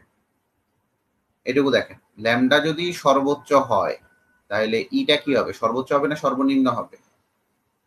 দেখেন দেখি, তাড়াতাড়ি বলেন, ফার্স্ট বলবেন। কারণ ই সমানুপাতিক। দেখেন এটা তিনটা, এটাও ব্যস্তানুপাতিক, এটাও ব্যস্তানুপাতিক, এটাও ব্যস্তানুপাতিক সম্পর্ক। তার মানে এটা হবে সর্বনিম্ন শক্তি।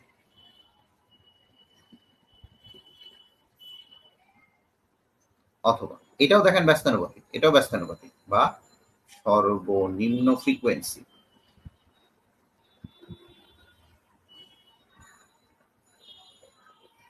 আপনি যদি উদ্ভাসে কোচিং করতে যান এবং আমি যে টপিকস পড়াইছি এর বাইরে একটা টপিকস পান, একটা টপিকস, একটা, আই উইল গিভ আপ। আমি টোটালি পড়াবো না, আমি টোটালি পড়ানো বাদ দিয়ে দিব। ঠিক আছে? This is the speciality of মিডিয়ে। আপনাদের, আমি আপনাদেরকে সর্বোচ্চটুকু দিয়ে সার্ভিস দিচ্ছি। তাহলে আপনি কেন দুই চারটা স্টুডেন্টকে বলতে পারবেন না যে ভাইয়া ভাইয়া ভালো পড়ায়? যদি আপনার কাছে ভালো লাগে, আমি বলতেছি না আমাকে বলতে হবে ভালো পড়ায়, আপনি কেন বলতে পারবেন না দুই চারটা স্টুডেন্টকে যে অবশ্যই এটা? আপনারা কি মানে আমাদের সার্ভিসে সন্তুষ্ট সেটা বলেন আগে। সন্তুষ্ট কিনা সেটা বলবেন, সন্তুষ্ট কিনা সেটা বলবেন। এখানেও কিন্তু সর্বোচ্চ তরঙ্গ সংখ্যা সর্বোচ্চ বলবে, এবং এখানে বলতে পারে সর্বোচ্চ শক্তি, অথবা এখানে বলতে পারে সর্বোচ্চ ফ্রিকোয়েন্সি।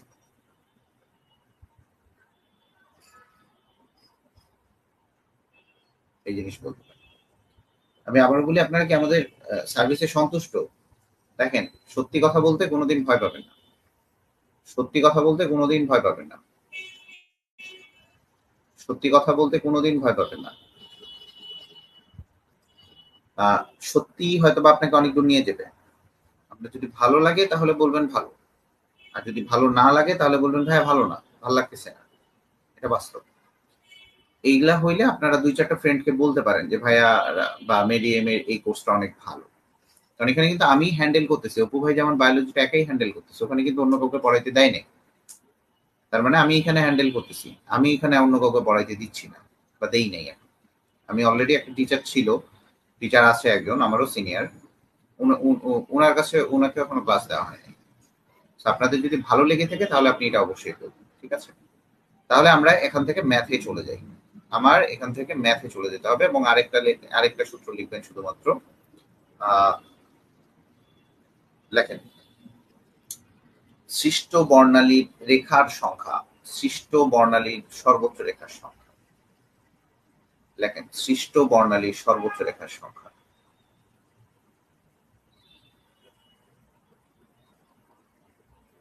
সর্বোচ্চ রেখার সংখ্যা।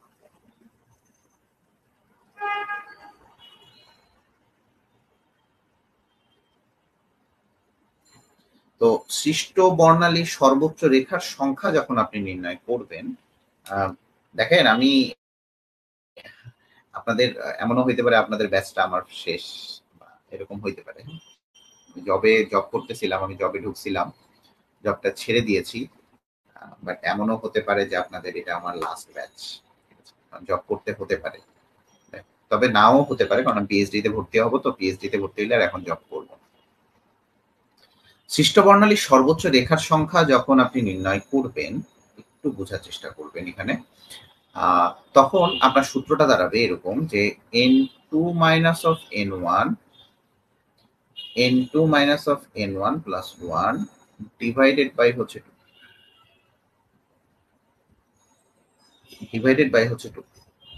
ঠিক আছে? ডিভাইডেড বাই কত? এই জিনিসটা আপনাকে বুঝতে হবে।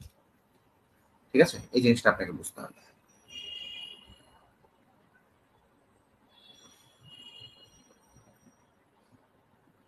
এই জিনিসটা আপনাকে অবশ্যই বুঝতে হবে। ঠিক আছে?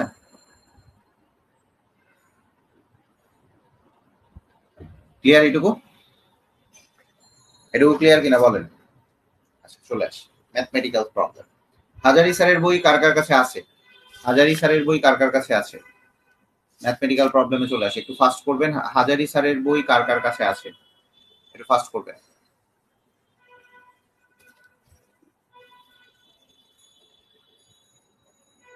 আচ্ছা, হাজারি স্যারের বইয়ের 145 পেজ বের করবেন। 145 বা তার আশেপাশে। দেখেন এখানে একটা ম্যাথ আছে।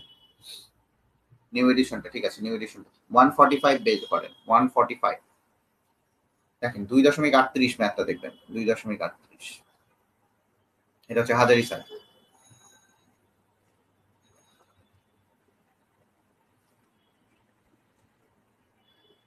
দুই দশমিক 38 ম্যাথটা দেখেন, ফাস্ট করবেন।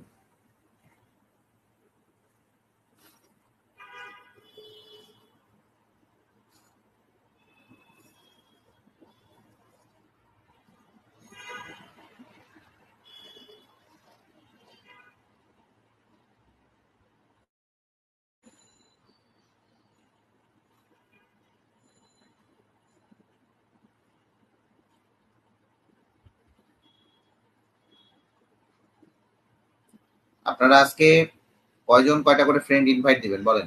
145।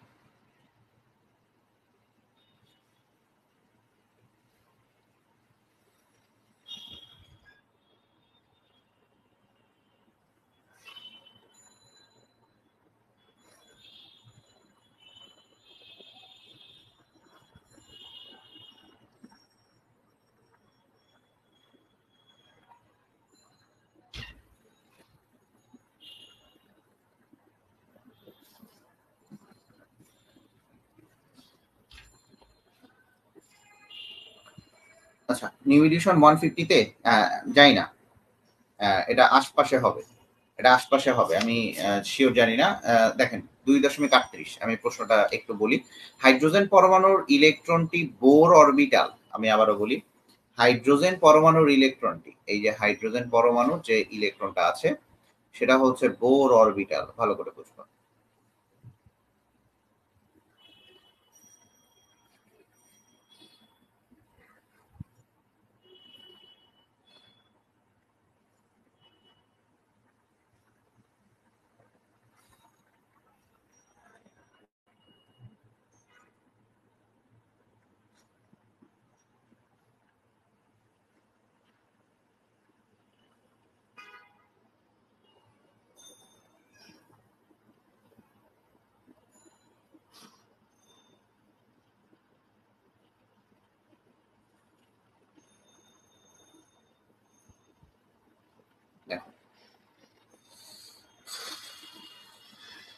পাইছো, সবাই পাইছো? দেখো দেখো, হাইড্রোজেন পরমাণুর ইলেকট্রনটি বোর অরবিটাল N3 থেকে নামায়, N3 থেকে লাফিয়ে N1 এ চলে গেছে। N3 মানে N=3 থেকে নামায় N=1 এ গেছে। তাহলে আমি কোনটাকে N2 ধরবো? আমি আবারও বলি, কোনটাকে আমি N2 ধরবো বলো দেখি? 3টাকে N2 ধরবো না 1টাকে N2 ধরবো? বলো, 3টাকে N2 ধরবো না 1টাকে N2 ধরবো?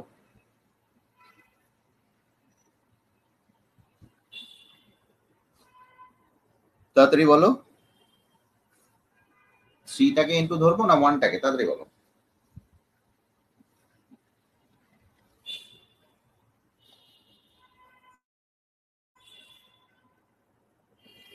হ্যাঁ, গুড, ভেরি গুড। তাহলে দেখো এটা সবসময় বড় হবে। তাহলে দেখো 3 নাম্বার কক্ষপথ থেকে নামায়, সরি, N2 হচ্ছে 3, N1 1। তাহলে আমি বলছিলাম যে কোথা থেকে আসবে, তাহলে 3 নাম্বার কক্ষপথ থেকে 1 নাম্বার কক্ষপথ। এটা এই সিরিজের নাম কি বলো দেখি? এই সিরিজের নাম কি?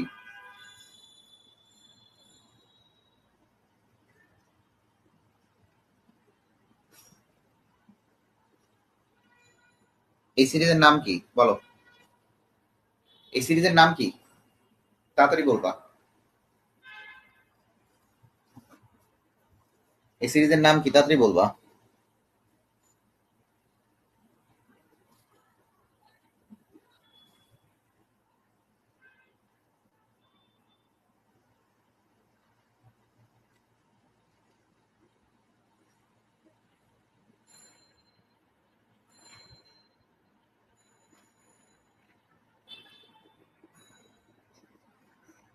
একটা চড় লাগাবো।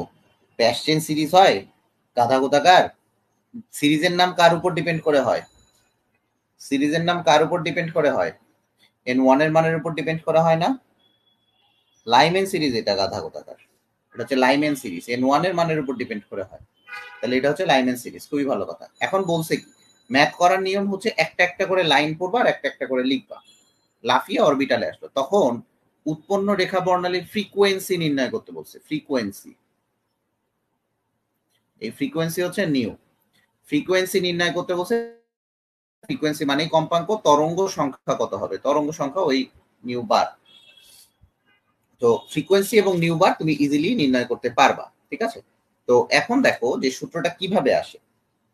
এখন দেখো 1/λ is equal two RH/Z² 1/N1² minus 1/N2। এখন দেখবা যে এই যে আমরা কি জানি, নিউ ইকুয়াল টু হচ্ছে C/λ। ভালো করে বুঝিও।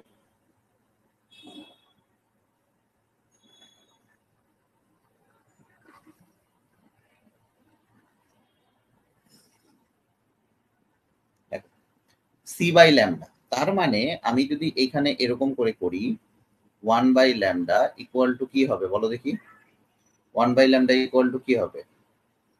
ঠিক আছে, দেখো তাহলে এই জায়গাটাতে একটু বোঝার চেষ্টা করো। আমি যদি এই জায়গাটাতে দুই পাশে সি গুণ করে দেই, C/λ is equal two C/RH/Z² 1/N1² minus 1/N2²। তার মানে এই C/λ ইকুয়াল টু আমার কি বের হবে ভাইয়া? নিউ বের হবে। তার মানে C/RH/Z² 1/N1² মাইনাস 1/N2²। তার মানে এই জায়গা থেকে তুমি এই নিউ এর মানটা বের করে নিতে পারবে। বের করতে কত হয়? এখানে আর এইচ এর মান কিন্তু বলা আছে, আর এইচ এর মান বলা আছে, সেটা 1 পয়েন্ট, এটার মান বলা আছে। তার মানে নিউ বার ইকুয়াল টু কত হবে? তোমার হচ্ছে আলোর বেগ কত? 3 × 10⁸ মিটার পার সেকেন্ড। সবগুলা একই ইউনিটে নিতে হবে, সবগুলা একই ইউনিটে নিতে হবে। আবারও বলি, সবগুলা সেম ইউনিটে নিতে হবে। 3 × 10⁸ মিটার পার সেকেন্ড ইন্টু আর এইচ এর মান তাহলে কোন এককে নিব? মিটারে নিব না সেন্টিমিটারে নিব বলো? আর এইচ এর মান তাহলে মিটারে নিব না সেন্টিমিটারে নিব বলো? তাড়াতাড়ি বলো। আর এইচ এর মান মিটারে না সেন্টিমিটারে বলো? বলো।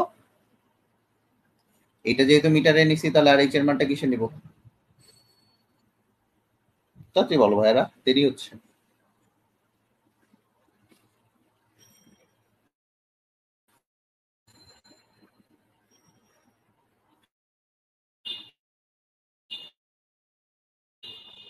নিব, তাহলে আর এইচ এর মান নিব হচ্ছে 1.0967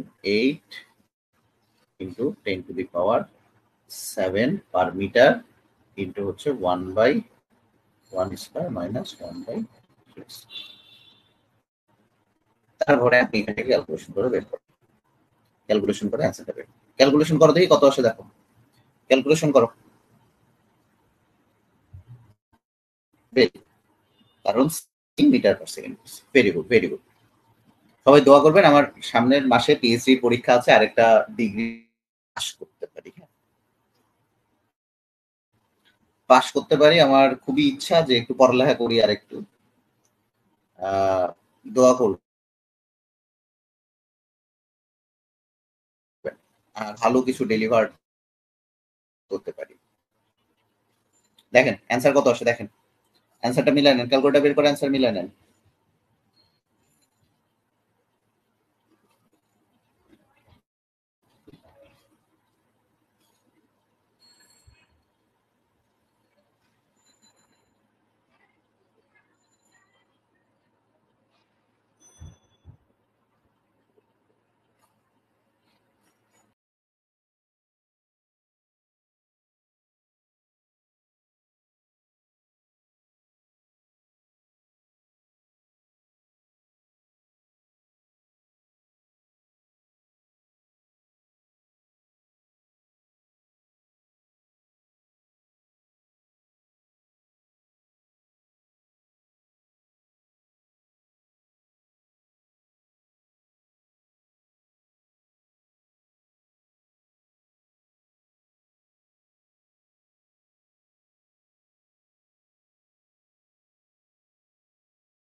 দেখো যদি এই জায়গাটাতে বলতো যে লিথিয়াম পরমাণুর বর্ণালী যদি এখানে বলতো, তাহলে এই জায়গায় এই জেড এর মান হইতে হচ্ছে 3।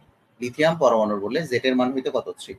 তো এই জিনিসটা বুঝতে হবে যে লিথিয়াম পরমাণু বললে এখানে জেড এর মান হতো 3। লিখে রাখবা, জেড তখনই অ্যাপ্লিকেবল যখন হাইড্রোজেন বাদ দিয়ে এক ইলেকট্রন বিশিষ্ট পরমাণুর বর্ণালী ব্যাখ্যা করতে বলবে। ক্লিয়ার? এক ইলেকট্রন বিশিষ্ট পরমাণুর বর্ণালী ব্যাখ্যা করতে বললে আমরা জেড এর মানটা কাউন্ট করব, আদারওয়াইজ জেড এর মান আমরা কাউন্ট করব না। কথা বুঝতে পারছো? কথা কি বোঝা গেছে আপারা?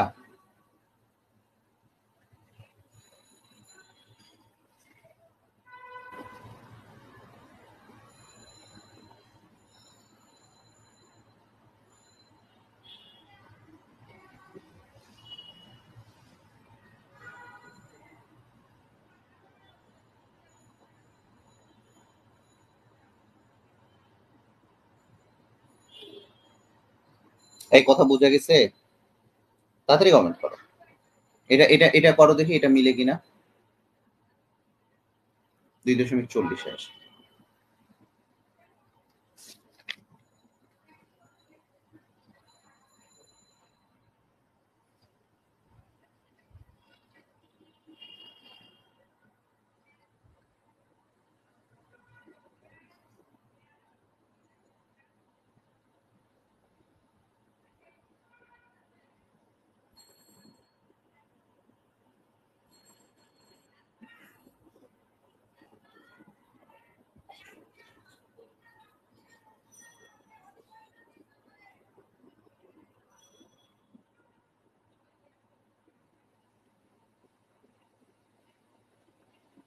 এটা লিখে রাখো, যদি এখানে লিথিয়াম পরমাণু মানে এক ইলেকট্রন বিশিষ্ট পরমাণু বলে, এক ইলেকট্রন বিশিষ্ট পরমাণু যার জেটের মানটা 1 না, তাকে বললে শুধুমাত্র জেটের মানটা আমরা ইউজ করবো, আদারওয়াইজ আমরা জেটের মান ব্যবহার করব না। তোমার কথা বুঝতে পারছো? আদারওয়াইজ জেটের মান আমরা ব্যবহার করব না।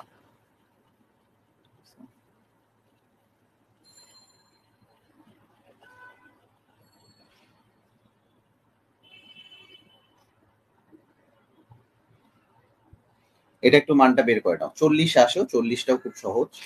40-এর যে মানটা সেটা একটু বলি।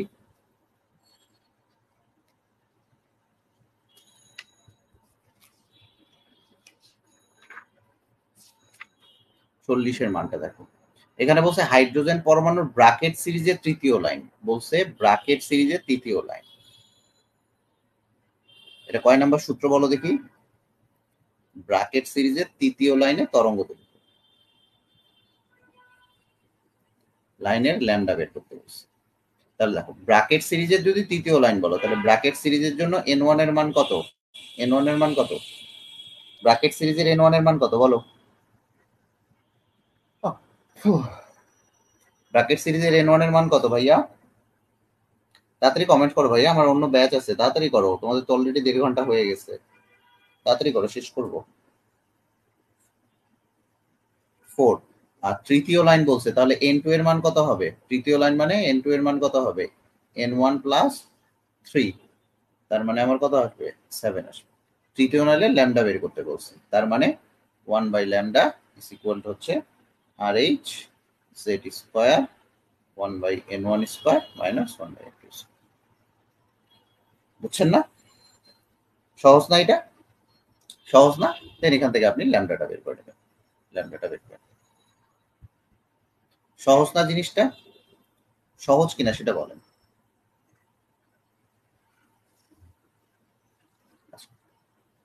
2.41 নাম্বার যে ম্যাথটা, সেটাতে আমরা আসি। 41 নাম্বার যে ম্যাথটা, সেটাতে আসি। এখানে বলা হয়েছে যে হাইড্রোজেন পারমাণবিক বর্ণালী লাইমেন সিরিজের সৃষ্ট রেখাকারী চতুর্থ শক্তিস্তর থেকে আগত ইলেকট্রনের তরঙ্গ দৈর্ঘ্য নির্ণয় করে। কি বলা হয়েছে? লাইমেন সিরিজে। লাইমেন সিরিজ মানে n1 মানে হচ্ছে 1। বলা হয়েছে লাইমেন সিরিজের রেখা সৃষ্টিকারী চতুর্থ শক্তি স্তর থেকে আগত, তার মানে n2 ইকুয়াল টু 4। তোমার কি বলছে? শক্তির তরঙ্গ দৈর্ঘ্য নির্ণয় করো, কিছুই নির্ণয় করবা না, ল্যামডার মানটা নির্ণয় করে নিবা। এটাও সেম, ল্যামডার মানটা নির্ণয় করবা, এটাও সেম। পারবা না এটা? 41 পারবা? দেখো 41, 40, 39 এগুলো পারবা? পারবা?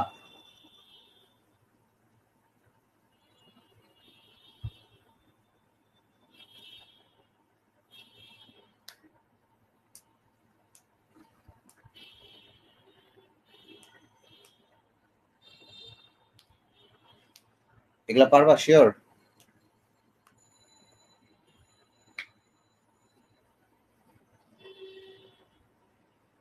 এগুলা পারবা কিনা তাড়াতাড়ি বলো।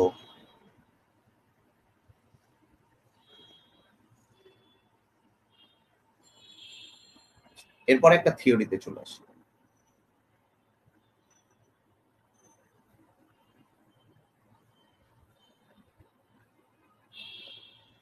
উনচল্লিশের লাস্ট বুঝি নাই। উনচল্লিশের লাস্ট কি? আচ্ছা, উনচল্লিশের লাস্টেরটা বর্ণ, ওইটাই বুঝাচ্ছি। আইডেন্টিফিকেশন অফ কালার, ওটা বর্ণটা আমি বুঝাচ্ছি এখন।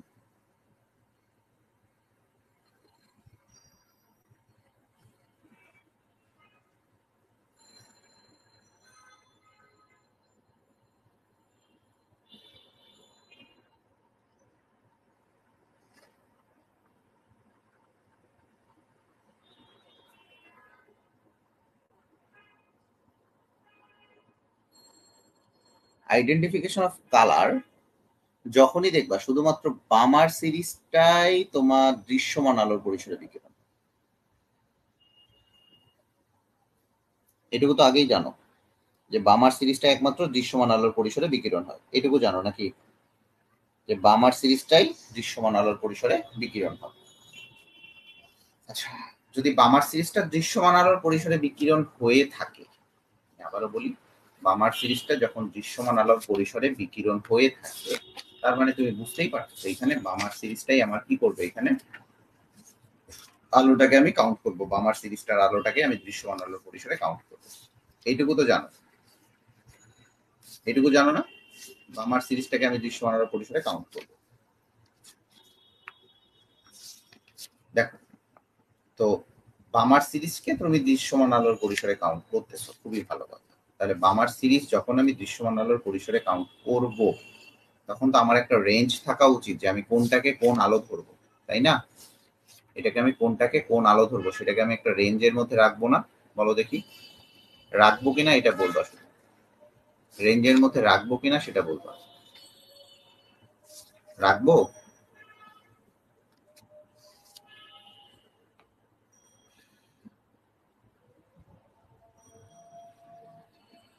একটু বলো রাখবো কিনা, বলো তাড়াতাড়ি বলো রে, আজান দিচ্ছে, নামাজ পড়তে হবে, তাড়াতাড়ি বলো। রাখ, ঠিক আছে। তাহলে এই দৃশ্যমান আলোর পরিসরটা যেটা আছে, আমার জন্য সবাই একটু দোয়া করবো। আমার নভেম্বর মাসে পিএইচডির পরীক্ষা, যেন আমি টিকে যাই। ফেল করলে কিন্তু আমার খুবই মন খারাপ হয়ে যাবে, তোমাদের পড়ানো বাদ দিয়ে দিব। দেখো, বেগুনি, বেনি, আসমানি, সবুজ, হলুদ,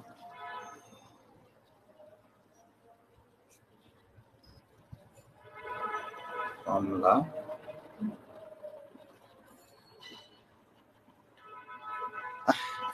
যখন তুমি নিচের দিকে আসবা, ঠান্ডা মাথায় বসো, যখন তুমি নিচের দিকে আসবা তখন ল্যামডা কি হবে? ল্যামডা বাড়বে না কমবে? ল্যামডা বাড়বে। দেখেন, ল্যামডা কি হবে? বাড়বে। আমি, ভাই আমি খুব সাধারণ ঘরের ছেলে, খুব বড় আশা নাই, তবে একটু শিক্ষিত হইতে চাই আর কি। এটা হচ্ছে আমার শিক্ষার আর কি। খুব কয়েকদিন ডিপ্রেশনে ছিলাম যে জীবনে আসলে কি করতেছি। সত্যি কথা বলতে এই যে তোমাদের সাথে গল্প করি, এটাতে ভালো লাগে আমার, আর কিছু না। খুব ভালো লাগে এই কথা বলি, একটু পড়াই। এটা হয়তো বা আমার কাছে একটা নেশার মতো। মানুষের অনেক কিছু নেশা থাকে, আমার হয়তো বা পড়ানোটাই নেশা। আহ পড়ানোটা আমার কাছে মনে হয় আমার কাছে নেশা, ঠিক আছে? এই নেশাটা থেকেই আমি হয়তো বা তোমাদের পড়াই। বুঝতে পেরেছি। তো দেখো, ইকুয়াল টু হচ্ছে সি বাই,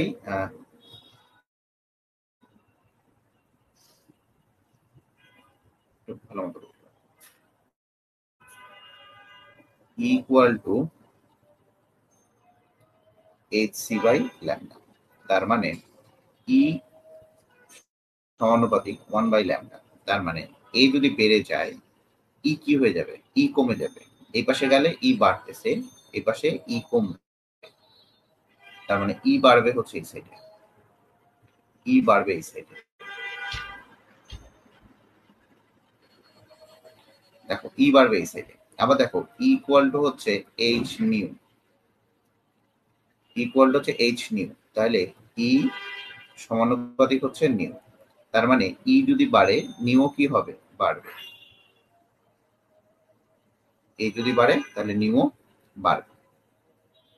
আচ্ছা, এইটুকু ভালো মতো বুঝবেন। ই বাড়লে নিউ বাড়বে, আর নিচের দিকে আসলে ল্যামডা বাড়বে,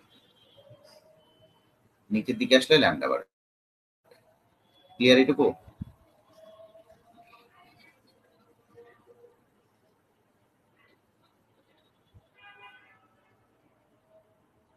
এইটুকু ক্লিয়ার? এইটুকু ক্লিয়ার হয়েছে কিনা বলেন। আচ্ছা, এখন আসি যে ভাইয়া এগুলা তরঙ্গ দৈর্ঘ্য আমি কিভাবে মুখস্থ করব, এটা তরঙ্গ দৈর্ঘ্য আমি কিভাবে মুখস্থ করব? ঠান্ডা মাথায় বুঝবেন, খুবই স্লোলি পড়াচ্ছি। দেখেন আপনি এইটুকু মুখস্থ করবেন আগে, যে আপনি জানেন 380 থেকে 780 পর্যন্ত আপনার রেঞ্জ। মানে আপনি বেগুনিটার স্টার্টিং পয়েন্ট জানেন, বেগুনিটার স্টার্টিং পয়েন্ট জানেন। একটা নাম্বার মুখস্থ করেন 01, এটা মনে রাখবেন। নাম্বার মুখস্থ করবেন, একটু মুখস্থ করবেন 0150। এটা একটা নাম্বার, আপনার গার্লফ্রেন্ডের নাম্বার। এটা 14 ডিজিটের নাম্বার হয়ে যাবে, 14 ডিজিটের নাম্বার হবে। একটু বোঝার চেষ্টা করবেন, এই জায়গায় একটু হেরফের থাকতে পারে, বাট এটা মিলে যাবে। 0150, এরপরে মুখস্থ করবেন 25,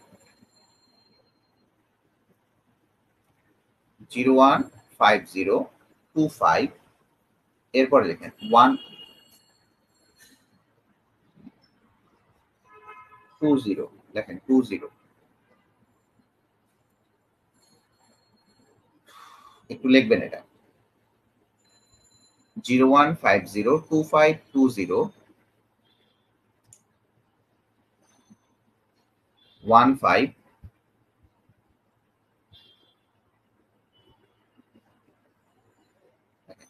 75।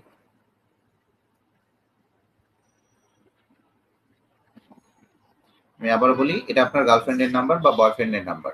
0150252075, ঠিক আছে? 7520, একটু বোঝার চেষ্টা করবেন 20। এটা কিন্তু এক একটা বইয়ের রেঞ্জটা এক এক রকম দেয়া আছে। আমি শুধুমাত্র আপনাকে গুহ স্যারের বইয়ের রেঞ্জটা দিচ্ছি, আপনি হাজারি স্যারের বইয়ের রেঞ্জটাও পেয়ে যাবেন সেমটাই। দেখেন 015025207520, ভালো করে বুঝবেন 752070,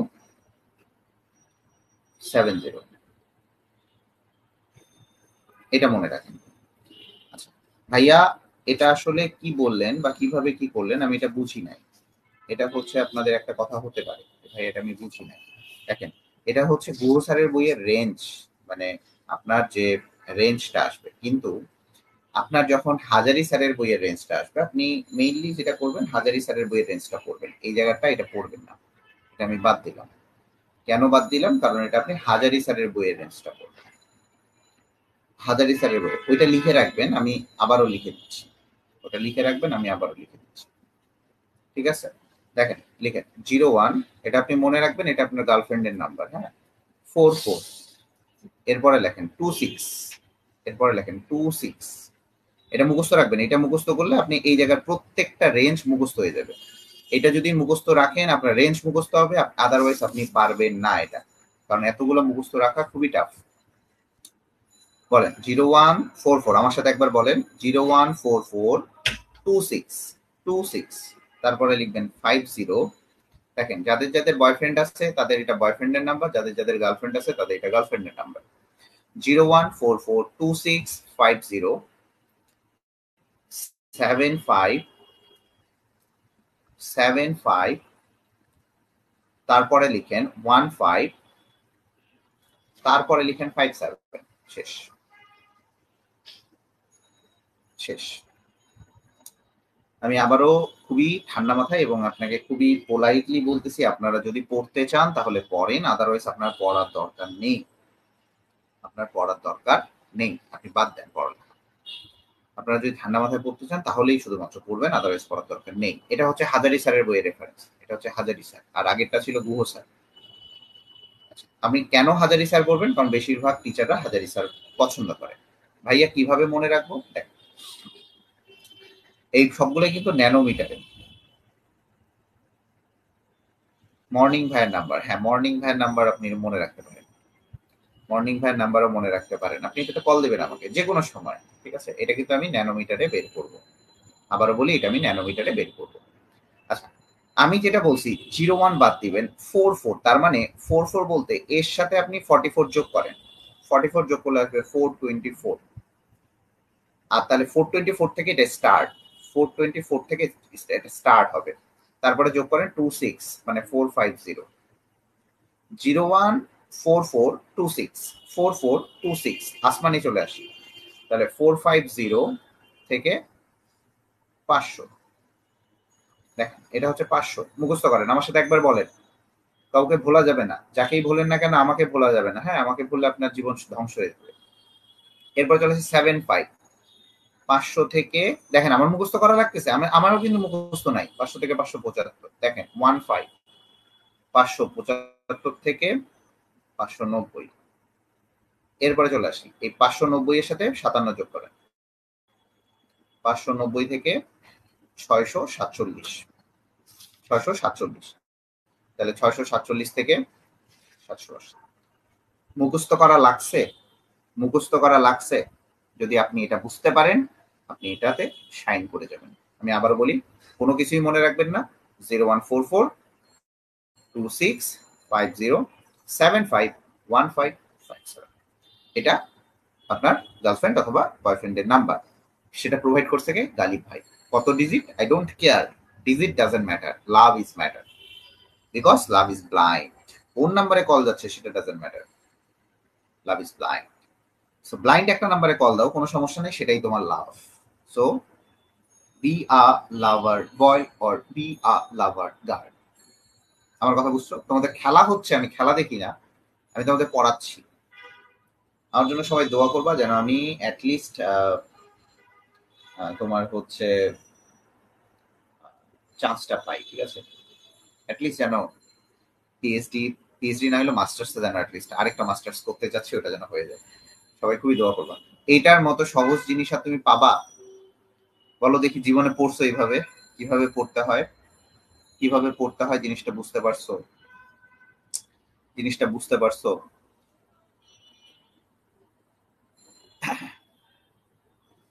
এবং এটা অবশ্যই বামার সিরিজের জন্য হবে।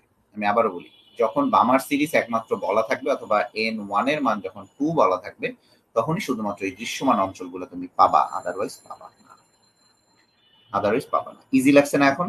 ব্যাপারটা বুঝছো যে ভাইয়া 39 কেন কিভাবে করব, 39 কেন কিভাবে কি করব?